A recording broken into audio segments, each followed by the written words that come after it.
Neutral ప్లాట్ఫామ్లో are main two పార్టీస్కి out సైడ్గా ఉన్న వైపు నుంచి మనం వ్యూ పాయింట్ స్టార్ట్ చేద్దాము.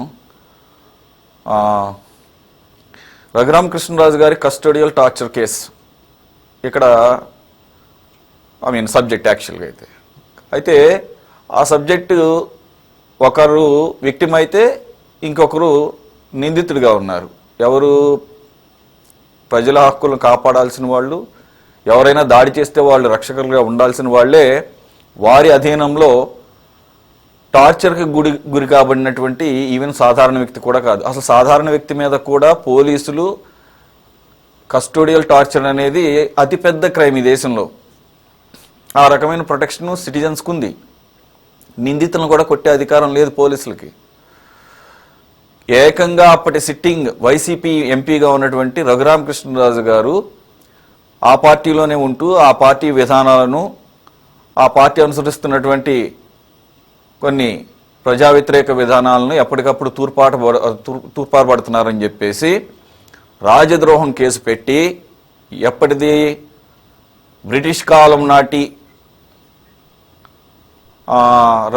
రాచరిక వ్యవస్థలో అనుసరించేవాళ్ళేమో మరి. డ్రకోనియన్ లా అంటారు దీన్ని, అంత పెద్ద పదాలతో వాడుతుంటారు. ఇటువంటి లాని బయటికి తీసి యాక్చువల్గా దీన్ని తీసేయాలని చెప్పేసి ఎప్పటి నుంచో అనుకుంటున్నారు. కానీ ఈ రాజ్యాలు ఎప్పుడైనా తమకు అవకాశం వస్తే ఎటువంటి వాటిని వాడుకుని ఎక్కడికక్కడ అణిచివేయడానికి దాన్ని అట్లా పెట్టుకుని రిజర్వేషన్లో పెట్టుకుని ఉంచినట్టుగా ఇప్పుడు అర్థమవుతోంది. ఇటువంటి ప్రభుత్వాలు రాచరికపు పోకడలు పోతున్న సందర్భంలో ఈ రకంగా బయటికి తీసి వాడుకోవడానికి. దానికి క్లాసిక్ ఎగ్జాంపుల్ రఘురామ కృష్ణరాజు గారి మీద పెట్టినటువంటి రాజద్రోహం కేసు. దానిలో భాగంగా ఆయన పుట్టినరోజు నాడు చూడండి ఎంత రివెంజ్ ఆస్పెక్ట్లో వెళ్ళారంటే, వెళ్ళటం కూడా ఆయన పుట్టినరోజు సెలబ్రేషన్స్ చేసుకుంటున్న టైంలో హైదరాబాద్ వెళ్ళి గుంటూరు పట్టుకొచ్చి పోలీసుల కస్టడీలోనే తన్ని అతి దారుణంగా కొట్టారని చెప్పేసి ఆయన మీడియాకి చెప్పుకొని వాపోయినా కానీ రాంగ్ దాన్ని ఏమంటారు, ప్రభావతి గారు గుంటూరు జీజీహెచ్ సూపరింటెండెంట్ చేత ఆయన మీద టార్చర్ జరగలేదని చెప్పేసి మెడికల్ సర్టిఫికేట్లు ఎటువంటివి తీసుకొచ్చినా కానీ ఆయనకున్నటువంటి అవకాశాన్ని ఉపయోగించుకొని సుప్రీంకోర్టు దాకా వెళ్ళి మిలిటరీ హాస్పిటల్లో ఆయన మీద టార్చర్ జరిగిందని చెప్పేసి తెచ్చుకుంటే కానీ ఆయనకి బెయిల్ రానటువంటి పరిస్థితి. అటువంటి దానిలో ఏవన్గా ఉన్నాడు పివి సునీల్ కుమార్ గారు, అప్పటి అధికారి, పోలీస్ అధికారి. మరి ఆ కేసు నడుస్తోంది. ఇది ఎప్పుడో 2021, 22 గుర్తులేదు, అప్పుడు జరిగింది. ఆ ప్రభుత్వ హయాంలో ఆయన కేసు పెడితే తీసుకున్నటువంటి పరిస్థితి. ప్రభుత్వం మారిన తర్వాత ఆయన టీడీపీ ఎమ్మెల్యేగా గెలిచారు. ప్రస్తుతం ఉపసభాపతిగా ఉన్నాడు.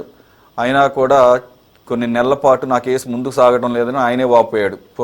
మా ప్రభుత్వంలో నాకే ఇంకా న్యాయం జరిగే ప్రాసెస్ కనపడటం లేదని చెప్పేసి. కానీ ఎట్టకేలకు ముందుకు అడుగు పడింది. ఒక్కొక్కరుగా అరెస్ట్ చేశారు. మొత్తానికి అయితే దర్యాప్తు. కానీ ఇప్పటి వరకు కూడా పివి సునీల్ కుమార్ గారు ఏమనుకున్నటువంటి ఆయన మాత్రం ఇంకా అరెస్ట్ జరగలేదు. కానీ ఆయన్ని సస్పెన్షన్లో పెట్టారు. ఇది అందరికీ తెలిసినటువంటి విషయమే. ఇక ఇప్పుడు సబ్జెక్ట్ ఎందుకు మళ్ళీ తెరపైకి వచ్చిందంటే వీళ్ళిద్దరి మధ్య మాటల యుద్ధం జరుగుతుంది. ఆయనేమో పివి సునీల్ కుమార్కి ఎలాగూ నాకు రిటైర్మెంట్ వరకు సస్పెన్షన్ ఉంది కాబట్టి ఆయన బయటకు వచ్చేసినట్టుగా ఫీల్ అవుతున్నట్టున్నాడు. ఆయన రకరకాలుగా పోస్టులు పెడుతున్నారు, అలాగే మీడియాకి ఇంటర్వ్యూలు ఇస్తున్నాడు. ఏమని? ఆయన గనక జరుగుంటే నిజంగా కస్టోడియల్ టార్చరు ఏదో అంటారు కదా, సున్నంలో ఎముక కూడా మిగిలేదు కాదు అన్న టైపులో మాట్లాడుతున్నాడు. అది ఒక్క మాటగా మాట్లాడలేదు కానీ దాదాపుగా అంతే. దానికి రీసెంట్గా ఈ శాసనసభ్యులు జరిగినటువంటి ఆటల పోటీల్లో ఆయన పాల్గొంటే ఆయన కింద పడటం వలన ఆటల్లో 2 ఎముకలు ఏదో ఇరిగినాయట. మరి విరిగితే ఆయన అంటాడు, అంత పిలుసుగా ఉన్నాయి ఆయనకి ఎముకలు, నేను ఎక్కడో విన్నాను, ఏదో మీడియాలో మాట్లాడాడు కూడా ఆయన. ఆస్టియోపోరోసిస్ అటువంటి వ్యాధులు ఉన్నట్టున్నాయి ఆయనకి. ఈయనకు డాక్టర్ కూడా అయిపోయి ఈయన చెప్పేస్తున్నాడు. ఈయన ఐపీఎస్ కాకుండా ఇప్పుడు డాక్టర్ అవుతారు ఎత్తాడనమాట. ఆస్టియోపోరోసిస్ ఇట్లాంటి వ్యాధులు ఉన్నట్టున్నాయి ఆయనకి, అందుకని చాలా పెళుసుగా ఉన్నాయి కాబట్టి టక్కుమని ఇరిగిపోయింది. ఆట ఆడితే మేము కనుక కొట్టుంటే ఒక మామూలుగా ఉండేది కాదు కదా, ఒక ఎముక కూడా మిగిలేదు కాదు కదా అని చెప్పేసి అంటున్నాడు. అది కూడా సెటైరికంగానే అధ్యక్ష అని ఆయన ఉపసభాపతి గారు. రఘురామ కృష్ణరాజు గారు known for his satire as well. ఆయన మించినోడు లేడు సెటైర్లు వేయటంలో, నవ్వకుండా నవ్విస్తుంటాడు.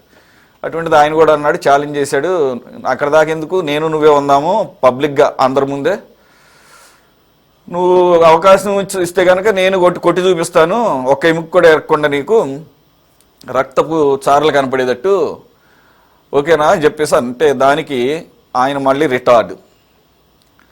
అలాగే ఆయన ఏమన్నాడు, ఈ చట్టం మీద నాకు నమ్మకం ఉంది కాబట్టి ఖచ్చితంగా పివి సునీల్ కుమార్ అరెస్ట్ జరుగుతుంది అంటే దాన్ని కూడా ఆయన వేరే యాంగిల్లో తీసుకొని, చూసావా సెల్ఫ్ గోల్ కొట్టుకుంటున్నావు అంటే నీ తరపున దర్యాప్తు సంస్థలు పనిచేస్తున్నాయని చెప్పకనే చెప్పామంటున్నాడు ఆయన.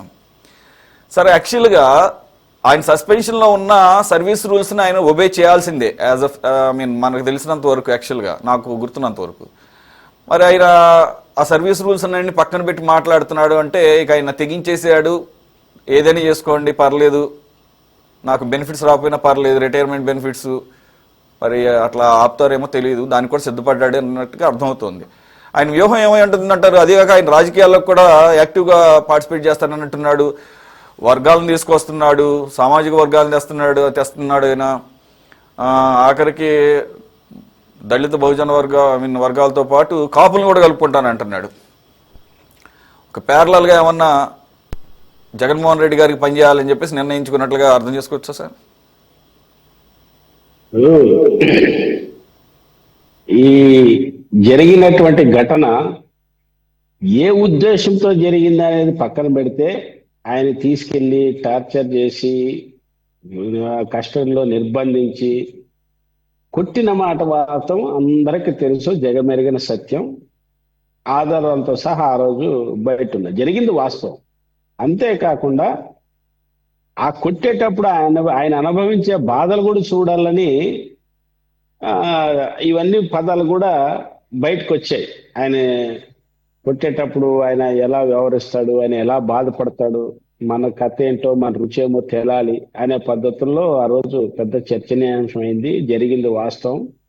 అది ఎటువంటి ఎవరికి సందేహించాల్సిన అవసరం లేదు, కొట్టలేదు, పోలీసులు పట్టుకోలేదు అనేది మాత్రం శుద్ధాబద్ధం. ఇది జరిగింది వాస్తవం. చాలా దుర్మార్గం, కిరాతకం.